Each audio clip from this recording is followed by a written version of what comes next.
श्री परमात्मने नमः। ओम श्री गुरुभ्यो नमः। ओम श्री ऋषिभ्यो नमः। ओम सहना भवतु सहनौ भुनक्तु सह वीर्यं करवावहै तेजस्विनावधीतमस्तु मा विद्विषावहै। ओम शांति शांति शांति। सर्वेभ्यो नमः। देववाणी संस्कृतम यूट्यूब चलदृश्यं प्रति भवतां भवतीनांच हार्दं स्वागतम्। मित्रों, अष्टाध्यायी भाष्य प्रथमावृत्ति पाणिनीय प्राचीन व्याकरणम अष्टमोध्यायः चतुर्थः पादः कक्षा संख्या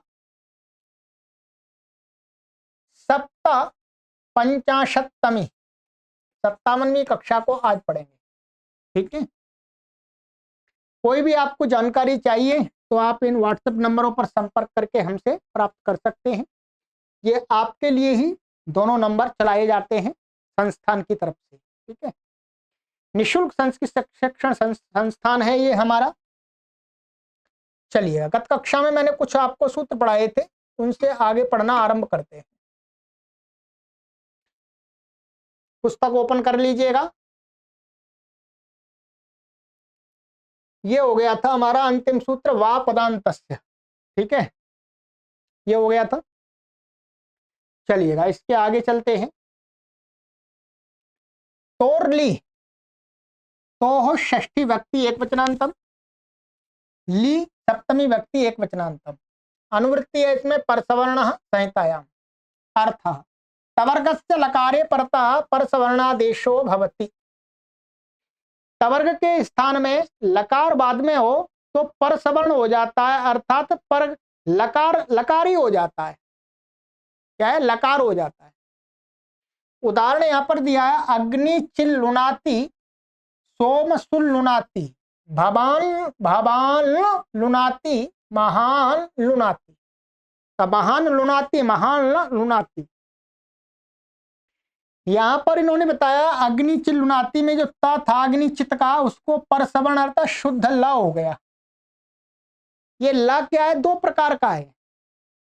ये हमने आपको वर्णोच्चारण शिक्षा में पढ़ाया था। ल ऐसा भी है और ये ल सानुनासिक भी है। ठीक है, ये निर्नुनासिक और वो सानुनासिक है। ठीक है, तो ये यहां पर जहां पर ये क्या है, तवर्ग के अंदर एक अक्षर ऐसा है ना, पांचवा, वो क्या है? सानुनासिक है। उसका उच्चारण नासिका से भी होता है ना ना। बाकी के जो चार हैं धा धा द था त, ये जो चार हैं ये सामान्य बोले जाते हैं, ता था दा धा बस। तो जब तवर्ग का जब नकार होगा तो उसको वो कैसा है? नासिका से बोले जाने वाला, तो उसके स्थान में जो परसवर्ण होगा ल, वो सानुनासिक ही होगा, ये वाला होगा। और बाकी चार के स्थान में होगा तो ये वाला हो जाएगा। ठीक है, तो बस यही है, और तो इसमें कुछ भी विशेष नहीं है। तब को परसवर्ण शुद्ध ल माने निर्नुनासिक। और भवान लुनाती में परसवर्ण स्थानांतरतमा लगाते हैं तो ये ना है, ना के स्थान में ये दो प्राप्त होते हैं, एक ला और ये ला। तो क्या है? सबसे ज्यादा स्थान किसका मिलेगा? इसका मिलेगा, तो ये वाला हो जाता है। ठीक है, बस ये कर दिया है। यहाँ पर इन्होंने टिप्पणी लिखी हुई है नीचे। अब ये ध्यान रखेंगे यहाँ पर आप हमेशा, ये वाला, ये जो अनुनासिक है ये वाला ला है जो हमने किया है, ये वाला तो सिंपल ही है। ठीक है, महाल महाल लुनाती, भवान लुनाती, इस प्रकार के इसका उच्चारण होगा। ठीक है, चलिएगा, यहाँ टिप्पणी लिखी है, टिप्पणी में कोई विशेष नहीं है, वही बात है कि अंत अंतस्थ अर्थात यह ल व सानुनासिक एवं निर्नुनासिक के भेद से दो प्रकार के होते हैं। देखो वर्णोच्चारण शिक्षा ये है, ये हमने 7वें अध्याय 7वें उसमें जो प्रकरण है उसका 5वां सूत्र है, पृष्ठ 16 जो वर्णोच्चारण शिक्षा मैंने भी पढ़ा दी है पूरी। इसलिए निर्नुनासिक एवं सानुनासिक दो प्रकार का ल यहाँ पर इष्ट है, दोनों का ग्रहण होगा। चलिएगा आगे चलते हैं। उदाह स्थास्तंभो पूर्वस्य, उदाह पंचमी व्यक्ति वचनांतम, स्थास्तंभो षष्ठी व्यक्ति द्विवचनांतम, पूर्वस्य षष्ठी व्यक्ति एकवचनांतम, समासा स्थाश्च स्तंभ च, स्थास्तंभौ तयोः स्थास्तंभो इतरेतर द्वंद्व। ठीक है। अनुवृत्ति है सवर्ण संहितायाम, सवर्ण की अनुवृत्ति आ रही है, संहितायाम की आ रही है। अर्थ उदा उत्तरयोः स्था स्तंभ इत्येतयोः पूर्व सवर्णादेशो भवति। कह रहे हैं कि उद उद ये उपसर्ग है, इससे उत्तर स्था या स्तंभ धातु का कोई शब्द रूप हो या धातु रूप हो, तिगंत हो या सुबंत हो, तो इनका जो स है इनको क्या हो जाता है, पूर्व सवर्ण, पूर्व के सवर्ण वाला हो जाता है। ठीक है। जैसे उदाहरण दिया स्था का उत्था उत्ता उत्थाता उत्थातुम उत्थातव्यम, स्तंभे का दिया उत्तंभिता उत्तंभितुम उत्तंभितव्यम। ठीक है, गलत चीज हो गया, एक ही है। अब यहाँ पर सिद्धि ने नीचे दिखा दिया, यहीं पर देख लेंगे। ठीक है, कोई परेशानी नहीं आएगी। ये देखिए यहाँ पर आदेह परस्य से स्था तथा स्तंभ के सकार को पूर्व सवर्ण होगा, ध्यान रखेंगे। पंचमी से निर्दिष्ट कार्य है, तो पंचमी से निर्दिष्ट कार्य का हुआ क्या, पर के आदि को होता है, तो पूरे स्तंभ और स्था को नहीं होगा, किसको होगा, इनके जो आप पहले वाला वर्ण है उसको होगा। ठीक है। सो अघोष तथा महाप्राण प्रयत्न वाले सकार का जो कहे स्था और स्तंभ का जो सकार है उसका अंतरतम अर्थात उसी प्रयत्न वाला क्या होगा, थकार पूर्व सवर्ण हो गया।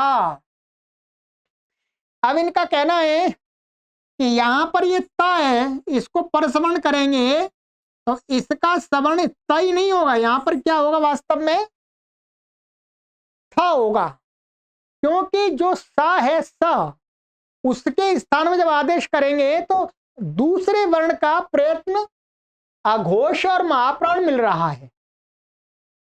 वर्णोच्चारण शिक्षा में ये थ भी अघोष है और महाप्राण है, और सकार भी क्या है, अघोष है और महाप्राण, इसलिए थ होगा, ना त होगा, ना द होगा, ना ध होगा, ना न होगा।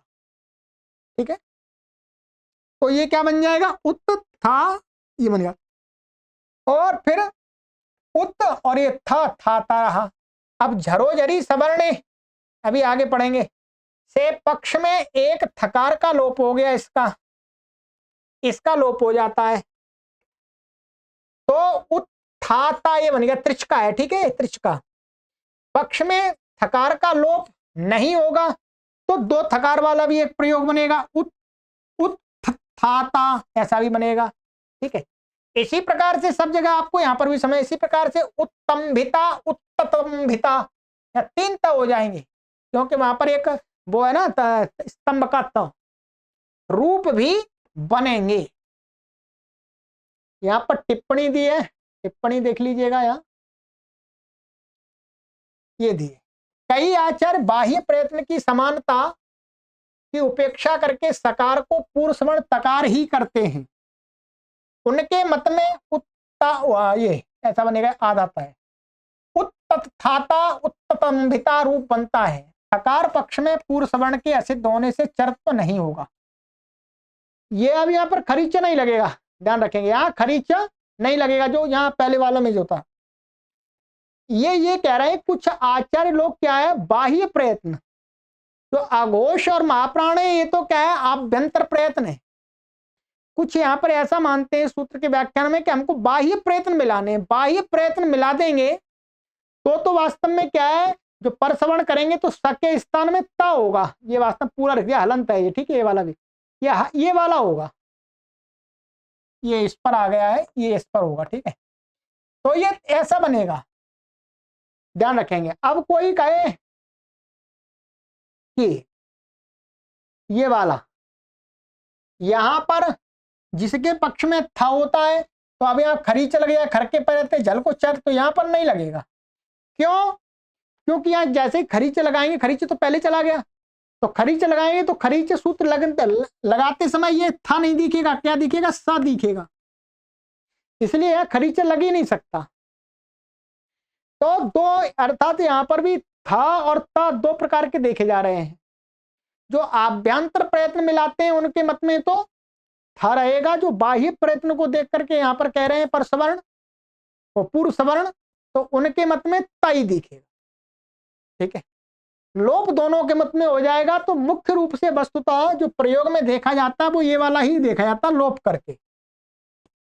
परंतु कहीं पर आपको ऐसा भी लिखा मिल सकता है और ऐसा भी लिखा मिल सकता है, ये उ ये ऐसा उत्थाता, ऐसा भी मिल सकता है। ठीक है, ये त्रिच का प्रयोग है, ऐसे ही इसी प्रकार से ये तमुन का प्रयोग बन जाएगा। ठीक है, इन्होंने लोप करके पढ़ा हुआ, जरोजरी सवर्ण से लोप करके ये हो गया, ऐसे ही वो बन गया। ठीक है, और इसमें कोई विशेष नहीं है। चलिएगा,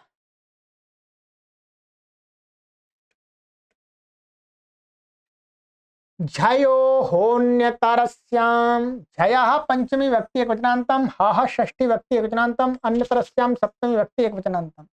अनुवृत्ति है पूर्वस्य सवर्णा संहितायाम, अर्थात जय उत्तरस्य हकारस्य पूर्व सवर्णादेशो भवति विकल्पेन। जय से उत्तर जो हकार होगा, जय प्रत्याहारांतर्गत आए हुए वर्णों से उत्तर यदि हकार मिलेगा तो उस हकार को पूर्व सवर्ण जैसा हो जाएगा। ठीक है, तो विकल्प से होता, ध्यान रखेंगे, नित्य नहीं है, विकल्प से। कैसे? वाघ हसती, अब ये क्या गाय, वाघ हसती वैसे अलग अलग है ये। ठीक है, ये मिला के लिख दिया इन्होंने, अलग अलग ही रहेंगे ये तो संहिता संज्ञा होगी, तो मिला करके नहीं लिखना वास्तव में। तो वाघ हसती, अब ये झय है, अब इसको विकल्प से पर पूर्व सवर्ण हो गया तो हा को क्या हो जाता है? पूर्व सवर्ण ग, क्या हुआ? ग का वर्ग का गाय, तो हकारेण चतुर्था, ये वर्णोच्चारण सूत्र है, हकारेण चतुर्था, तो हकार के साथ में वर्ग के चौथे का स्थान मिलता है, चौथे वर्ण का।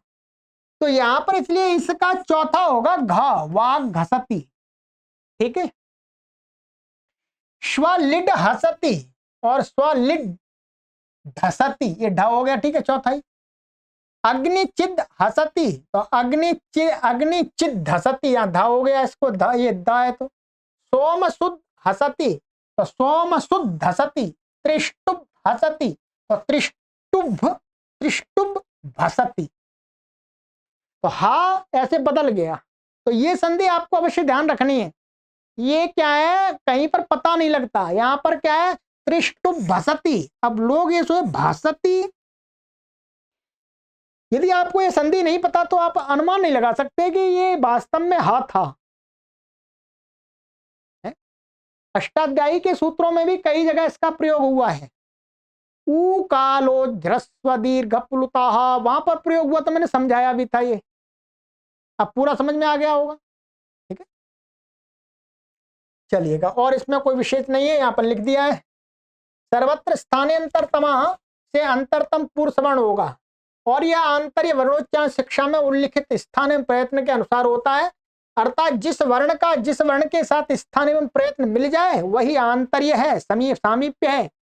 इस प्रकार ग से उत्तर महाप्राण ह को पूर्व सवर्ण घ, और ड से उत्तर ह को ढ, द से उत्तर ह को ध, ब से उत्तर ह को भ, ये महाप्राण वाले ही अपने वर्ग के चतुर्थ अक्षर होते हैं। और सूत्र भी बना दिया, हकारेण चतुर्था। ठीक है, चलिएगा, और कुछ विशेष नहीं।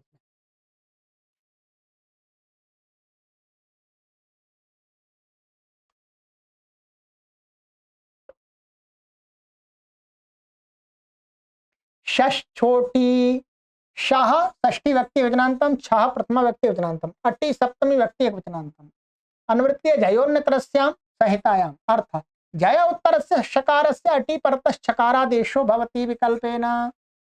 जैसे उत्तर जो शकार है, बहुत बार आ चुका है सूत्र, शकार को अट अट प्रत्यार का कोई वर्ण परे होगा तो छकार आदेश हो जाता है विकल्प। तो वाक छेते हो गया ना, ये क्या है, जय है, और ये यहाँ श था, आगे ए आ रहा है, अट में आ रहा है, तो छेते वाक छेते, अग्निचित छेते, अग्निचित अग्निचित शेते, या तो ष्टोष्ट तो ही जाएगा तक उच्चा, और शक उच्छा नहीं होगा। सोमसुत छेते सोमसुत शेते, श्वलिट छेते श्वलिट शेते, त्रिष्टुप छेते त्रिष्टुप शेते। ठीक है जी, कुछ सिद्धि में क्या है, इसमें कुछ भी नहीं करना, पहले कई बार आ चुकी है। चलिएगा जी, हालो यमाम यमी लोपाह, हलह पंचमी व्यक्ति वचनांतम, यमाम षष्ठी व्यक्ति एक वचन बहुवचनांतम, यमी सप्तमी व्यक्ति वचनांतम, लोपः प्रथमा व्यक्ति एक वचनांतम। अन्यतरस्याम संहितायाम अर्थ हला उत्तरेषाम यमाम यमी परतो लोपो भवति विकल्पेन। हल से उत्तर यम प्रत्याहारांतर्गत वर्ण को क्या हो जाता है, यम के परे रहते लोप हो जाता, विकल्प से लोप हो जाता। इसको भी आपको ध्यान रखना है। शय्या शय्या, आदित्य आदित्याः, आदित्ययः आदित्ययाः। ये तो बोलने में कठिन है जी, ठीक है, सिंपल बोलने में तो एक यकार का ही प्रयोग आता है, परंतु व्याकरण की रीति से प्राप्त होते हैं। प्राचीन काल में किसी प्रांत वेद से क्षेत्र वेद से लोग उच्चारण करते अवश्य होंगे, तभी इसके ऊपर व्याकरण की रचना भी हुई। तो शैया यहां पर क्या है, ये हो जाता है, देखिएगा यहां पर क्या है, ये शैया की सिद्धि तो हमें करनी नहीं, शैया शब्द बना हुआ है। यहाँ विशेष ये है कि जब अनचीच से पक्ष में यकोदित्य हुआ, यहाँ पर ये शैया शब्द है हमारा, ये ऐसा तो बना हुआ है। अब यहाँ अनचीचा से क्या हो जाता है, एक और इसको यकोदित्य हो जाता है, इसको इस वाले यको एक और यह हो जाता है विकल्प से। तो जब इसमें अनचीचा से दुत्व होता है पक्ष में, तो 3 यकार हो गए, उनमें से एक यकार का ये लोप कर देता है, यकार का एक का लोप हो जाता है, मध्य वाले एक का लोप हो जाएगा, मध्य वाले माने इस वाले का हो जाएगा। तो उनमें से एक या उत्तर एक या के परे रहने वाले मध्य के का लोप हो गया विकल्प से। तो 2 व एवं 3 यकारों को पर्याय से श्रुति होती है। देखिएगा, एक तो ये बन गया,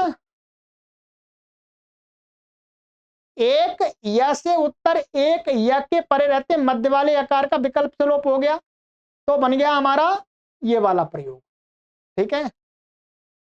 सो 2 एवं 3 यकारों, ये 2 यकार हो गए, और 3 यकारों की पर्याय से श्रुति होती है, ये 3 यकार का हो गया, ठीक है, यही बताया बस, और तो कुछ नहीं है। अब आदित्य पर आ जाइएगा, ये सिद्धियां आपको स्वयं करनी होगी, मैं तो यहाँ पर केवल अब पढ़ा रहा हूं बस, ये सिद्धियां तो पहले आ चुकी हैं, ठीक है। आदित्य अपत्यम, आदित्य अपत्य अर्थ में यहाँ पर क्या है, द्वितीयपत्युत्तर पदार्थ अण्यः से अण्यः प्रत्यय हुआ है। अब यणो मयो द्वे भवत इति वक्तव्यम वार्तिक से, ठीक है, ये क्या है, ये वार्तिक है 46वें सूत्र पर, ये अनचीच पर वार्तिक है। क्या है ये, अनचीच पर ये वार्तिक है। ये कहता है कि यण से उत्तर मय प्रत्याहार के अंतर्गत जो वर्ण है उनको विकल्प, उनको द्वित्व होता है, चाहे वो अनच परे ना हो तो भी, ठीक है। तो यहां पर क्या हुआ, जो ये आदित्य शब्द है यहां पर य को द्वित्व होकर के आदित्य या ऐसा बन गया। यहां पर क्या हो रहा था, आदित्य शब्द है, ये वाला आगे अच आ रहा था, और ये कहता अनच परे हो, या अनच परे मिल ही नहीं रहा था, परंतु इस वार्तिक ने ये यण से उत्तर है, ये वाला क्या है, ये माने यणो मयो द्वे। अच्छा एक मिनट, हाँ, यण को मय से उत्तर, मय से उत्तर यण को होता है, ऐसा इसका अर्थ है वास्तव में। ये मैं अभी बता देता हूं आपको पूरा। तो ये कहता है मय से उत्तर यण को द्वित्व हो जाता है, इसका अर्थ ये है वास्तव में, ठीक है। बाकी ये काशिका में आप वार्तिक पढ़ेंगे तो वहां पर आपको स्पष्ट हो जाएगा। अभी हमें ये लेना है मय से उत्तर। मय से उत्तर माने ये क्या हुआ, ये जो ये ता है ये मय में आ गया, मय में आ गया, कप या वहां तक चला जाएगा। और उसके उत्तर यण माने या है तो उसको दुत्त हो गया, यहाँ पर अच परे हो तो भी इस वाले या को दुत्त होकर के ये हो गया, ये बन गया। तो पक्ष में ता है, ता हल से उत्तर या परे रहते या का लोप हो गया। ठीक है, क्या हलो हलो यमाम यमी लोपा से इसी सूत्र से क्या हो गया, लोप हो गया इस वाले का। तो क्या बन गया, इस प्रकार लोप हुए। इस प्रकार दो यकार एवं एक यकार वाले प्रयोग बन गए। इससे क्या हो गया, ये वाला तो लोप पक्ष का हो गया और ये हो गया बिना लोप पक्ष का, दो बन गए। आज दोनों का अर्थ समान है। अब और दिखा रहे हैं, ये दो यकार का, ये तीन यकार का प्रयोग, इसको भी समझ लीजिएगा।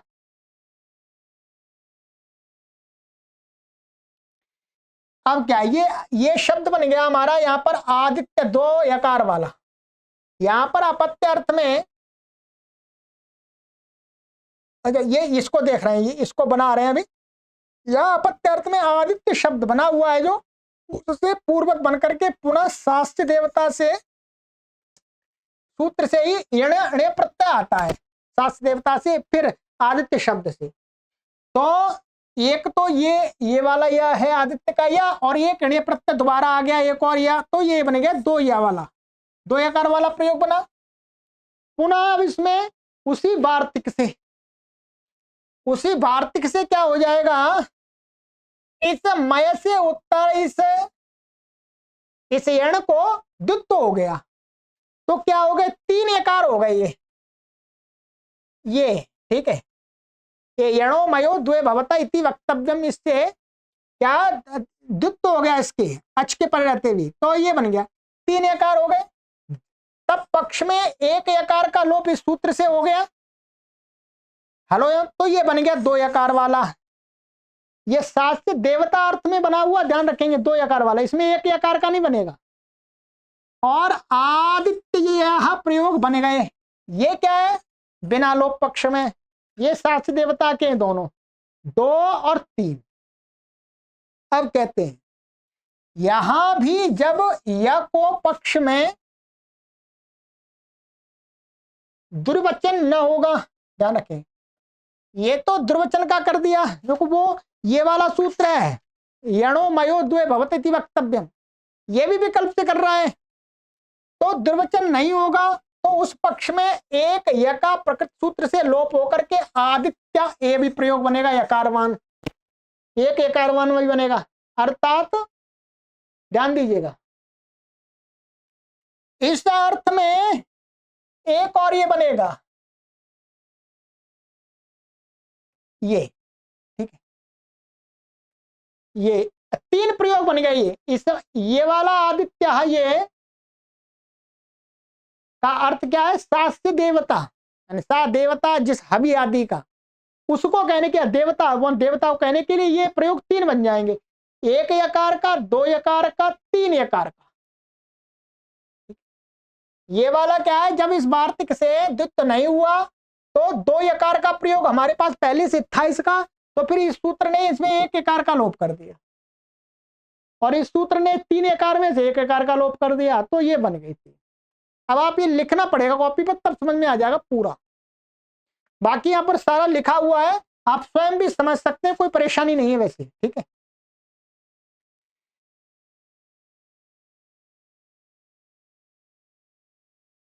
अब यहां पर थोड़ा सा और देख लीजिएगा, शाकटायन आचार्य के मत में आदित्य,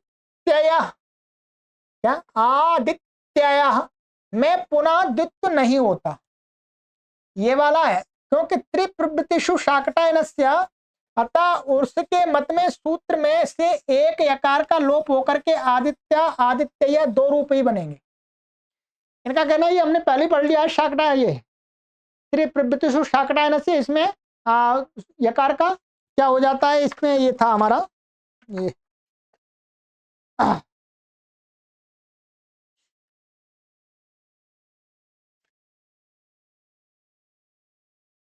ये इन्होंने कहा था कि इनमें मतेन द्वित्वम न भवति, में द्वित्व होता नहीं है, पहले द्वित्व कहा था वो होता ही नहीं है, तो नहीं होगा। तो दो यकार वाला पहले से रहेगा तो उसमें से क्या ये सूत्र एक यकार का लोप कर देगा, तो ये बन जाएगा, ये बन जाएगा। इसमें इनके मन में तीन यकार वाला प्रयोग नहीं बनेगा। ठीक है, बस यही बताया है।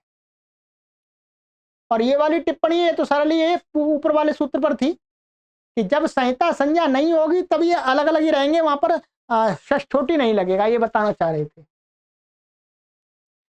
चलिएगा, ये हो गया हमारा कंप्लीट। चलिए, झरो झरी सवर्णे, झरा षष्ठी व्यक्ति एकवचनांतम, झरी सप्तमी व्यक्ति एकवचनांतम, सवर्णे सप्तमी व्यक्ति एकवचनांतम, अनुवृत्तिय हलाह लोपा अन्यतरस्याम संहितायाम। अर्थ हला उत्तर से झरो विकल्पेन लोपो भवति सवर्णे झरी पड़ता है, ये अभी पढ़ा था हमने। हल से उत्तर झर का विकल्प से लोप हो जाएगा यदि बाद में सवर्ण झर हो, कोई भी झर नहीं, सवर्ण झर होना चाहिए, ध्यान रखेंगे, सवर्ण झर। जैसा पूर्व में झर है उसी के वर्ण वाला, माने तुल्य प्रयत्न वाला, तुल्य स्थान वाला वर्ण होना चाहिए, तब विकल्प से होगा। जैसे प्रतम प्रततम, अवत्तम अवत्ततम, मरुत्तम मरुत्तम। ठीक है, ये हो गया। अब यहां पर इन्होंने सिद्धि दिखा दी है, वैसे इनकी सिद्धि हमारी पहले आ चुकी है, फिर भी मैं आपको करके इसका दिखा देता हूं। ठीक है, आज समाप्त कर देंगे, इसमें और कुछ अधिक नहीं है, आगे के 3 सूत्र हैं, सरल हैं। ठीक है, समाप्त करते हैं आज। ठीक है, चलिए, तो यहां पर क्या है, प्रथम अवत्तम की सिद्धि सूत्र 7-4-47 पे की है, 47 पे। ये हमारा सूत्र था यहां पर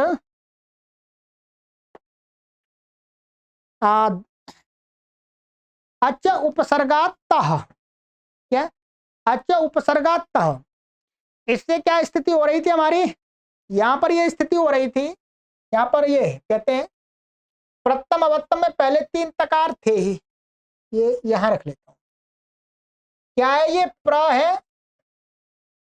ठीक है, और इसमें क्या है, ये हमने ले ली दा धातु, और ये कता प्रत्यय है, कता का त है। ठीक है, अब यहां पर आकार, जो दा के आकार को इससे अच्छा उपसर्गा त से क्या हो जाता है, ता आदेश हो जाता है, याजंत उपसर्ग से उत्तर, ये इसके पहले इससे दा के आ को क्या हो गया, ता हो गया, और ये द रह गया, ये क्या रह गया, हलंत द, प्रा दा ता त, ये स्थिति हो गई। ठीक है, अब खरीच लगा लेंगे। ठीक है, खरीच लगा करके हमने क्या कर दिया, खरीच से इस द को क्या हो गया, ता हो गया, तो अब ये क्या हो गया जी, ये एक ता ये था और एक ता ये है, प्र त त त, 3 ता हो गए, ध्यान रखेंगे। ठीक है, अब यहां पर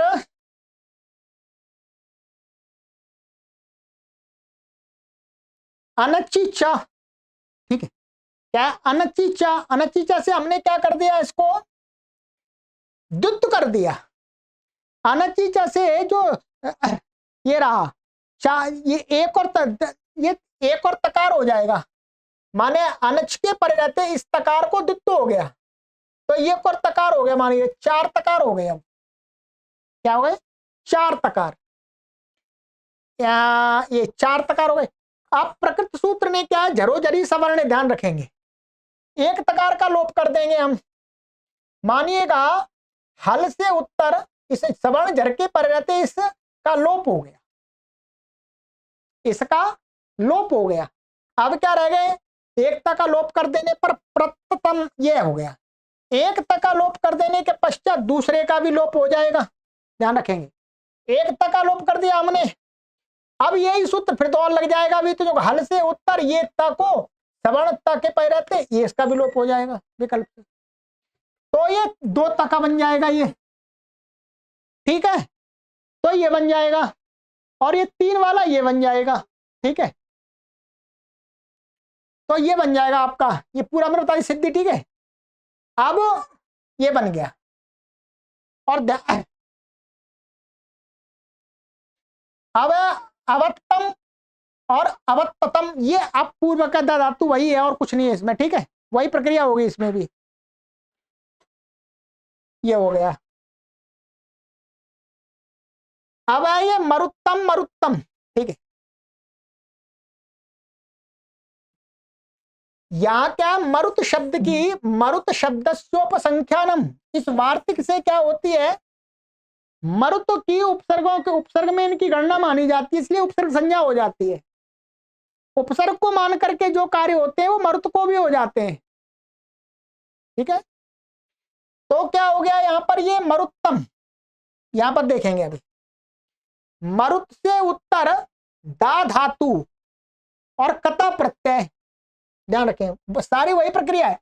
ये वहां पर ये कहा है अच उपसर्गात्तः, ठीक है, अच उपसर्गात्तः, तो अजंत उपसर्ग से उत्तर ये कहा है इन्होंने, ठीक है। तो ये वार्तिक, वार्तिक ने ये कर दिया कि मरुत शब्द में उपसर्ग के जो कार्य वो हो जाते हैं, ठीक, वो हो जाते हैं। तो यहां पर मारू, ये मरुत शब्द है, ये हमारा या नीचे लिखा होगा, ये लिखा है, यही देख लेते हैं क्या है मरुत, ये सो उपसर्ग सामर्थ्य से ही अजंत न होने पर भी मरुत, यहां पर अच उपसर्गात्मक से क्या करते हैं, अजंत चाहिए, परंतु ये अजंत तो कभी मिलेगा ही नहीं। उपसर्ग संज्ञा करने का प्रयोजन इसी सूत्र में है कि इससे इससे उत्तर भूसंज्ञक को तकार हो जाए। तो उपसर्ग संज्ञा करने के विधान सामर्थ्य से माने अनर्थक ना जाए, इससे क्या होता है, मरुत से उत्तर, ध्यान रखेंगे क्या, मरुत से उत्तर दा धातु का कता प्रत्यय का रूप बना रहे हैं यहां पर, तो दा के आ को ता हो जाएगा, अच उपसर्गा ता उसी सूत्र से, तो मरुत दा ता और ये ता मक का है, मरुत ये रहा, ठीक है। अब यहाँ चार तकार हैं, एक मरुत का ता और एक दा का दा, ये खरीचा लग गया यहाँ पर, ये खरीचे से, और ये ता आदेश हुआ है और एक कता का ता, चार तकार हो गए। पूर्व द्वित्व करने पर 5 हो जाएंगे। अब यहां पर भी क्या कर देंगे, अनचीचा लगा देंगे, अनचीचा से यहां पर एक और तकार आ जाएगा, उसमें से तो एक का मध्य वाले का लोप कर लेंगे, क्या है, मध्य वाले किसी एक का लोप कर देंगे, यहां पर एक और तकार मान लीजिएगा आप, यही मानेंगे, ठीक है।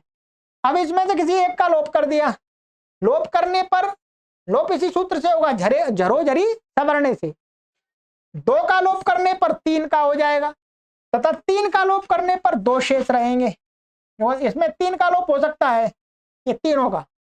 इस प्रकार प्रथम उदाहरण में 2 बार प्रकृत सूत्र की प्रवृत्ति होगी तथा इस उदाहरण में 3 बार प्रवृत्ति होगी, क्योंकि 3 बार सवर्ण झर परे एवं हल से उत्तर झर मिल जाता है, ठीक है। तो ये इसमें होगी 3 बार प्रवृत्ति, इसमें होगी 2 बार प्रवृत्ति, ठीक है। तो अब बस इतना ही होगा ये। अभी इसमें एक और तकार की लोप हो सकता है इसमें, क्योंकि हल से उत्तर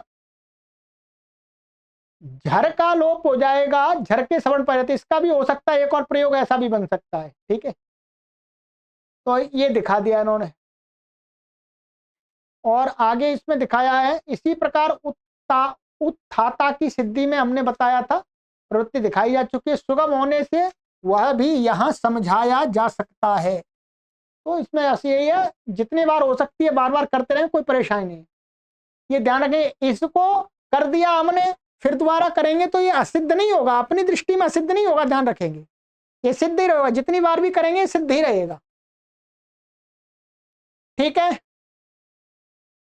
तो ये तो हो गया हमारा संधियों का प्रयोग, पूरा संधि यहां तक समाप्त हो गई।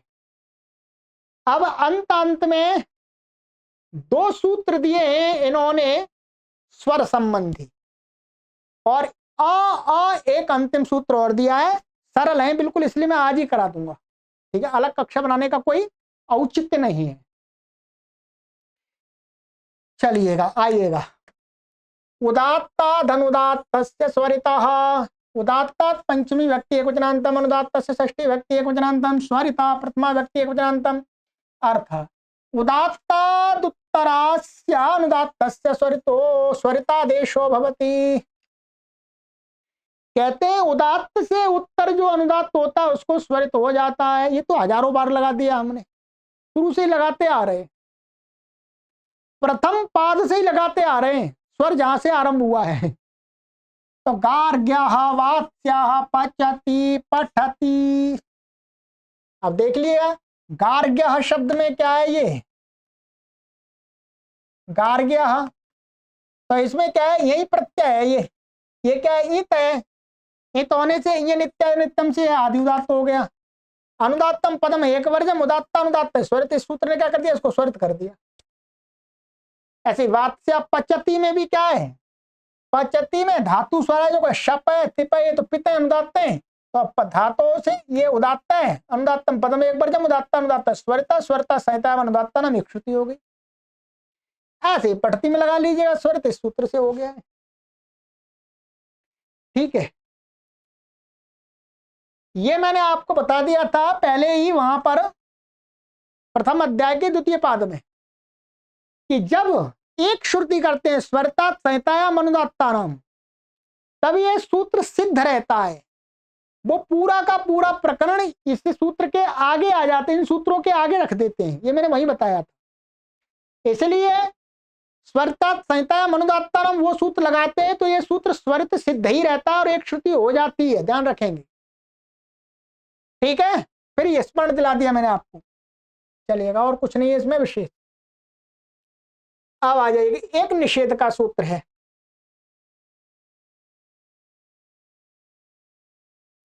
नोदात्त स्वरितोदयमगार्ग्य काश्यप गालवानाम नाव्यपदम उदात्त स्वरितोदयम प्रथमा व्यक्ति वचनांतम अगार्ग्य काश्यप गालवानाम षष्ठी व्यक्ति बहुवचनांतम। समासः, अच्छा थोड़ा जूम कर देता हूं। उदात्तश्च स्वरितश्च उदात्त स्वरितौ इतरेतर द्वंद्वः। उदात्त स्वरितौ उदयौ यस्मात् तत् उदात्त स्वरितो दयम् तस्मात् उदात्त स्वरितो उदयात्। हाँ नहीं, तस्मात् में तत्, यस्मात् तत् उदात्त स्वरितो दयम्, ये होगा। ठीक है, यहां उदय शब्द है पर अर्थ का वाचक, परे। उदात्त परे है जिसके, स्वरित परे है जिसके, ऐसा स्वरित। ठीक है, हाँ ऐसा अनुदात्त है, स्वरित नहीं, स्वरित तो करेंगे, उसका निषेध करेंगे। माने उदात्त परक अनुदात्त और स्वरित परक अनुदात्त। आगे समास है इसमें, गार्ग्यश्च काश्यपश्च गालवश्च गार्ग्य काश्यप गालवाह तेषाम गालवानाम इतरेतर योगद्वंद्वा। ये गार्ग्य काश्यप और गालव ये आचार्यों के नाम है। महर्षि पाणिनि से पूर्व के ये आचार्य हैं, इनके व्याकरण उपस्थित रहे हैं। ठीक है, न गार्ग्य काश्यप गालवाह अगार्ग्य काश्यप गालवाह तेषाम अगार्ग्य काश्यप गालवानाम। ठीक है, पहले द्वंद्व हो गया योग से, फिर होगा नहीं तत्पुरुष। अनुवृत्ति अनुदात्त से स्वरिता अर्थ उदात्तोदयस्य स्वरितोदयस्य चानुदात्तस्य स्वरितो न भवति अगार्ग्य काश्यप गालवानाम अतेन।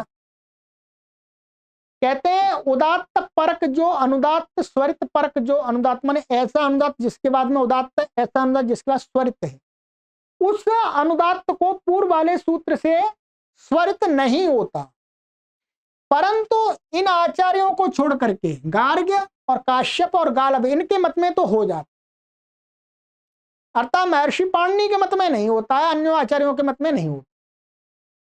उदय शब्द पर शब्देन समानार्थकोत्र गृह्यते पूर्वाचार्य प्रसिद्ध्या।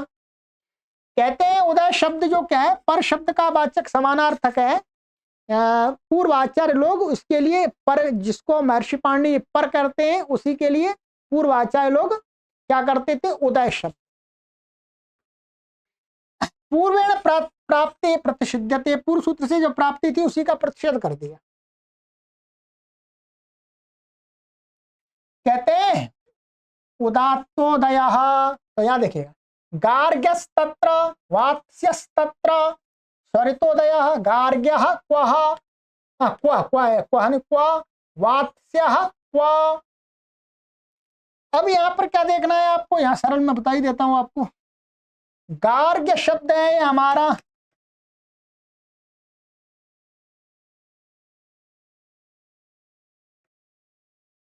ठीक है जी, ये गार्ग्य और ये तत्र है। तत्र का स्वर क्या है वास्तव में, तरल प्रत्यांत है तत्र शब्द, तो लिति से आदि उदात्त है। ये लिति से क्या है, ये आदि उदात्त है। अनुदात्तम पदम एक वर्जम, उदात्तानुदात्त से स्वरिता, ये स्वरित हो गया है, इसका ये स्वर लग गया। तत्र शब्द का ये स्वर है, ये आदि उदात्त है। अब इससे पूर्व में क्या हो रहा है, ये यही है, तो ये भी आदि उदात्त है, ये नित्य नित्यम से ये आदि उदात्त है, जो कि अभी सिद्धि की थी। अनुदात्तम पदम एक वर्जम से क्या हो गया, ये अनुदात्त हो गया। अब जो पूर्व वाला सूत्र है,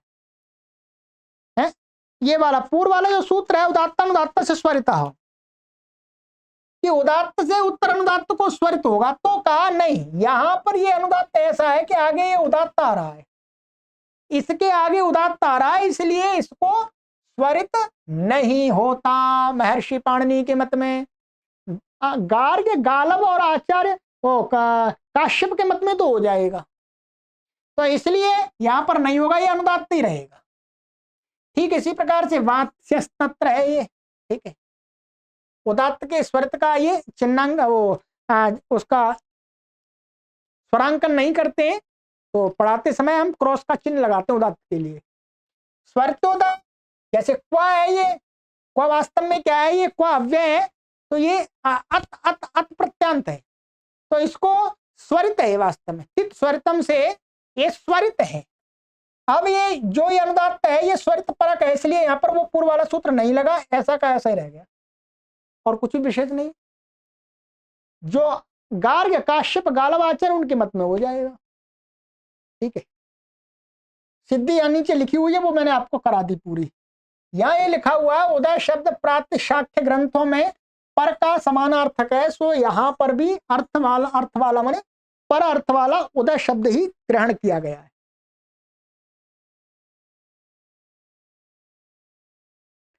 चलिएगा, ये हमारे स्वर वाले दो सूत्र हो गए। अब अंतिम सूत्र पर आ जाते हैं, इसको विशेष रूप से सुन लीजिएगा। पहली कक्षा मैंने पढ़ाई थी, तब भी आपको बताया था आ क्या है, आ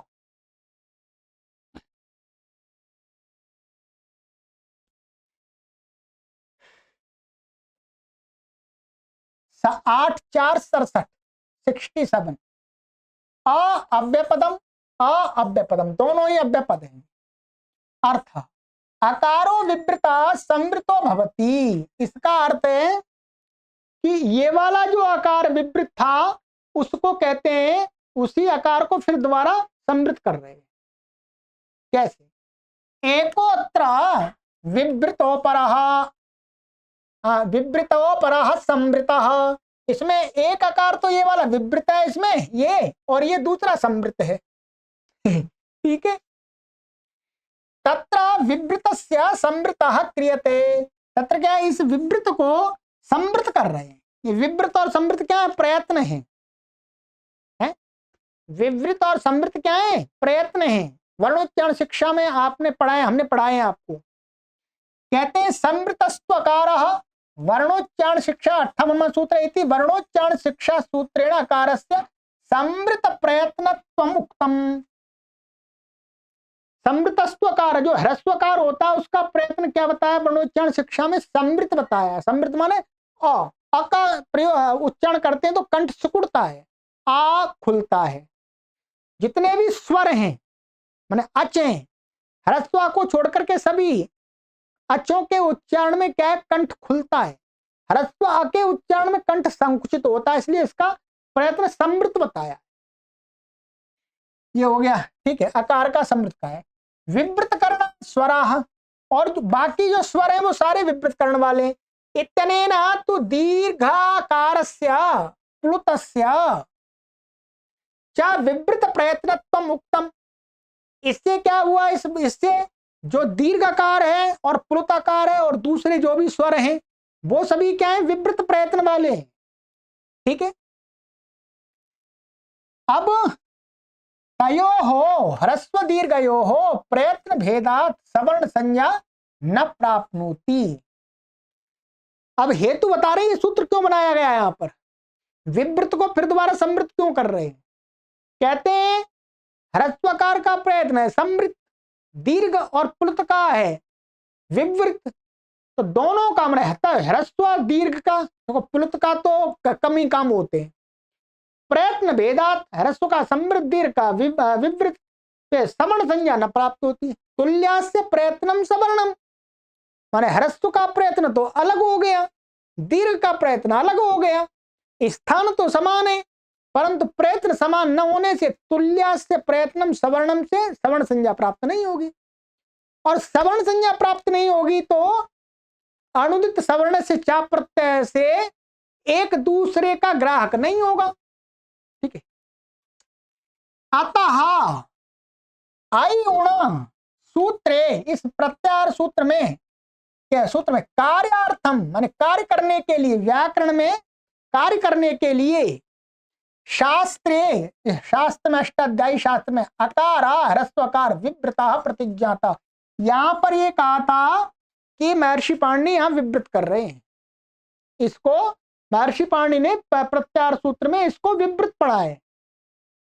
विवृत पढ़ने से क्या हो जाएगा, अब इस ह्रस्वकार का भी विवृत प्रयत्न हो जाएगा, दीर्घ का है ही तो तुल्य से प्रयत्नम सवर्णम से सवर्ण संज्ञा होकर के जहां कहीं भी ह्रस्वकार का हम उच्चारण करेंगे तो उससे दीर्घ का और प्लुत का दोनों तीनों का बोध हो जाएगा। ठीक है, तस्य तथा भूतस्यैव लोके प्रयोगो मा भूत इति समृतता प्रत्यापत्ति क्रियते। इसलिए महर्षि पाणिनि जी कृपा करके कह रहे हैं कि मैंने शास्त्र में कार्य करने के लिए ह्रस्वकार को विवृत प्रतिज्ञा कर दी थी, लोग ये ना समझ लें इसका उच्चारण भी विवृत करने लगे। तो लोक में तस्य तथा भूतस्य माने विवृत किए हुआ ह्रस्वकार जो समृत था उसको विवृत मान लिया था, उच्चारण तो उसको समृत ही है उसको वास्तव में। तो कहते हैं तस्य तथा भूतस्य एव लोके प्रयोगो मा भूत, लोग गलत प्रयोग ना करने लगे ह्रस्वकार का। इति फिर दोबारा समृतता प्रत्यापत्ति माने उसकी समृतता, ये समृत ही है उच्चारण में, लोक में, व्यवहार में, शब्दों के उच्चारण में तो ये समृत ही है, ऐसी प्रत्यापत्ति माने पुनः वापसी करा दी घर वापसी करा दी, क्रियते करते हैं। जैसे वृक्षाः प्लक्षाः, अब ये जो आ है ये समृत ही है वास्तव में, उच्चारण में लोक में तो ये समृत ही है। तो ये वैयाकरणों में डाउट ना हो जाए, शंका ना हो जाए कि हमने व्याकरण में इसको विवृत मान लिया था तो उच्चारण भी इसका विवृत करेंगे, ओ ओ ओ कंठ सुकड़ेगा, इसमें तो समृद्धि रहेगा। ये लोक में समृद्धि ही है, व्याकरण के कार्य करने में ये केवल विवृत कर लिया था तो फिर दोबारा हमने वापस महर्षि पाणिनि जी ने समृत कर दिया, बस। और इसका कोई उदाहरण नहीं है, यही सारी बात यहाँ पर लिखी हुई है, आप पढ़ लीजिएगा, मैंने आपको वही संस्कृत में लिखी थी। इत्यष्टमाध्याय समाप्तः, ये 8वां अध्याय समाप्त हो गया। बहुत आनंद आ रहा है, मैं अपने सभी पाठकों को प्रणाम करता हूं कि आप मेरे साथ में लगातार इतने समय तक बने रहे, परंतु अभी व्याकरण की यात्रा पूरी नहीं हुई, ध्यान रखेंगे। अभी व्याकरण की यात्रा एक तरह से आरंभ हुई है। इतना पढ़ लेने के बाद में अब आप वास्तव में व्याकरण के सिद्धांतों को समझ सकेंगे, ये समझ लीजिएगा। आपने अभी पहली सीढ़ी प्राप्त की है व्याकरण की, ठीक है। व्याकरण की आपने कौन सी सीढ़ी प्राप्त की है जी? ये पहली सीढ़ी।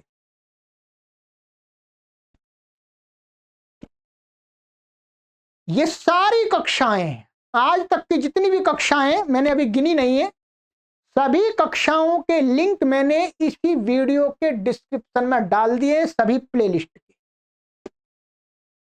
ठीक है, 8 अध्यायों के आरंभ से लेके अंत।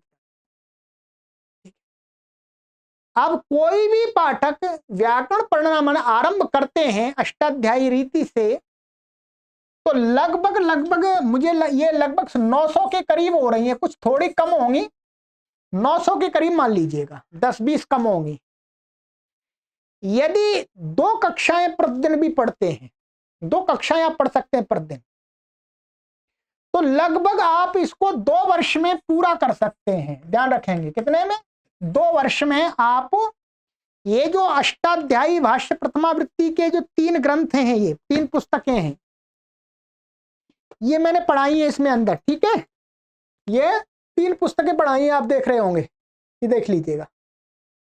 ये पदवाक्य प्रमाणज्ञ पंडित ब्रह्मदत्त जिज्ञासु जी महाराज जी गुरु जी हैं, उनके द्वारा अष्टाध्यायी सूत्रों की सबसे सरलतम व्याख्या की गई है। ठीक है, तो ये तीनों पुस्तकों को मैंने अब आद्योपांत पढ़ा दिया है। ठीक है, क्या पढ़ा दिया? आद्योपांत पढ़ा दिया है। इन तीनों पुस्तकों में आपको अष्टाध्यायी के सूत्रों के प्रथम लेवल की, फर्स्ट लेवल की जो व्याख्या है वो मैंने आपको करा दी है। अब मैं आपको फिर कहता हूं कि अब वास्तव में इतना पढ़ने के बाद आपके अंदर व्याकरण के सिद्धांतों को समझने की योग्यता आई है। अभी आपको यह नहीं समझना कि आप वैयाकरण बन गए हैं, वैयाकरण अभी नहीं बने आप। अभी तो आपने शंका समाधान नहीं किए इनमें। अब इस यात्रा को आपको और बढ़ाना है आगे। ठीक है, इस यात्रा को आपको आगे बढ़ाना है। 2 वर्ष में आप लगातार ये पढ़ सकते हैं, 2 वर्ष में पूरा पढ़ सकते हैं जी। अब कहीं जाना नहीं है आपको, कोई पैसा भी नहीं देना, कोई फीस भी नहीं देनी। ठीक है, इसके साथ ही मैं इस कार्य को संचालित करने में जिन सभी लोगों का मुझे आर्थिक सहयोग प्राप्त हुआ है, उनको मैं सादर प्रणाम करता हूं। यदि उनका मुझे आर्थिक सहयोग ना मिला होता तो यह कार्य हो ही नहीं पाता। इस कार्य में मेरे से बड़ा भी रोल उन सभी दानदाताओं का है, आर्थिक सहयोग प्रदान करने वाले उन महानुभावों का है। तो मैं नहीं कर सकता, मेरे पास कोई पैसा नहीं है, मैं इस व्यवस्था को नहीं चला सकता हूं, क्योंकि मुझे तो अपने ही रोटी जीविका को चलाने के लिए इधर उधर से जुगाड़ करनी पड़ती है, तो मैं कहां से चला लूंगा।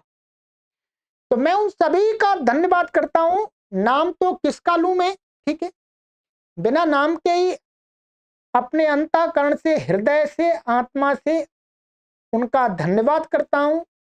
उनके मंगलमय, सुखमय, शांतिमय जीवन के लिए परमात्मा से प्रार्थना करता हूं। उनका परिवार सुखी रहे, उनका परिवार निरंतर उन्नति करता रहे, समाज में अच्छे कार्यों में इसी प्रकार से सहयोग प्रदान करते रहें। यही परमात्मा से हम उनके लिए प्रार्थना कर सकते हैं, और आगे भी निरंतर हमारे इस अभियान में जुड़े रहें, क्योंकि यह अभियान अभी शुरुआत हुई है, हमने आपको बताया।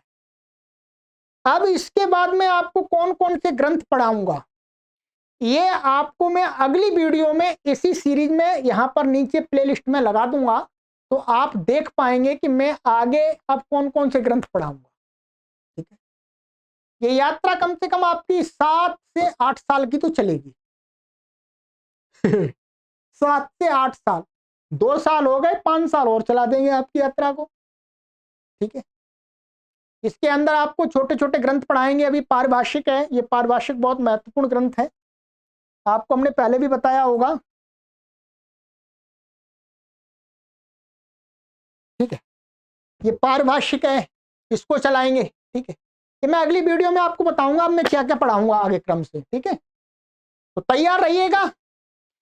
आपने इतना पढ़ लिया है, साथ ही साथ अपना एक परम कर्तव्य मान करके आप इन सभी वीडियोज को अपने संस्कृत मित्रों तक शेयर करके पहुंचाते रहिएगा। ठीक है, चलिएगा, आप सभी के लिए परमात्मा से प्रार्थना करते हैं, परमपिता परमेश्वर आप सभी को उत्तम स्वास्थ्य, सुखमय, शांतिमय, मंगलमय जीवन प्रदान करें। आप निरंतर इस विद्या के मार्ग में बढ़ते रहें, अपने जीवन को सफल बनाएं विद्या के मार्ग पर चलकर। ओम शांति शांति शांति।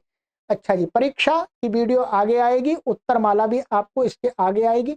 मैं भूल गया, फिर दोबारा क्षमा चाहूंगा। परीक्षा के लिए आपको जो हमने समय दिया है 10 दिन तैयारी के लिए आपको मिलेंगे। ठीक है, उसके बाद आप परीक्षा देंगे, प्रश्न पत्र आपको आ जाएगा, फिर उत्तर माला भी आ जाएगी। चलिएगा, सर्वेभ्यो नमः।